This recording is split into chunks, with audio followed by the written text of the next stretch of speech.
Hello everyone. ఈరోజు కొబ్బరన్నం చేయడం కోసం నేను 4 కొబ్బరికాయలు ఇలా పీసెస్ కింద కట్ చేసుకొని నీట్‌గా వాష్ చేసుకొని దీన్ని గ్రైండ్ చేసుకున్నాను. ఇలా ఫైన్ పేస్ట్ అయిన తర్వాత దీన్ని వడకట్టుకొని పాలు సెపరేట్ చేసుకోవాలి.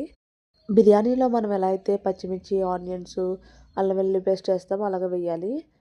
ఒక గిన్నె రైస్‌కి 2 గిన్నెలు కొబ్బరి పాలు వేసుకోవాలి. తర్వాత కళాయి పెట్టుకొని ఆయిల్ వేసుకొని నెయ్యి వేసుకుంటున్నాను. నెయ్యి ఎక్కువ ఇష్టం ఉన్నవారు ఎక్కువ వేసుకోవచ్చు. నేనైతే 2 స్పూన్స్ వేసాను. తర్వాత సాజీరా వేసుకుంటున్నాను.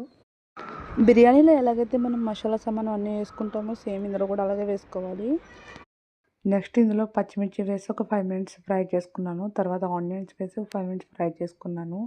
తర్వాత దీంట్లో అల్లం వెల్లుల్లి పేస్ట్ వేస్తున్నాను.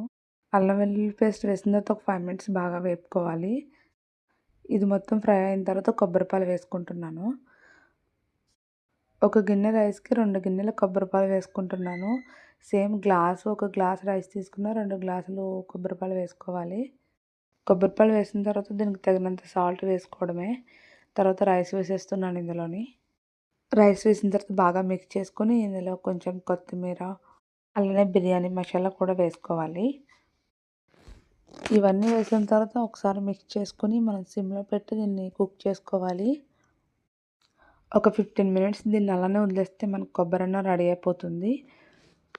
Chicken curry, mutton curry, paneer curry దేంతో సర్వ్ చేసినా కూడా సూపర్ ఉంటుంది అసలు. మీరు కూడా ఇంత ఈజీగా ట్రై చేయాలనుకుంటే కంపల్సరీ ట్రై చేయండి. అలాగే నా వీడియో కనుక మీకు నచ్చితే లైక్ చేయండి. అలాగే నా ఛానల్ సబ్స్క్రైబ్ చేయండి.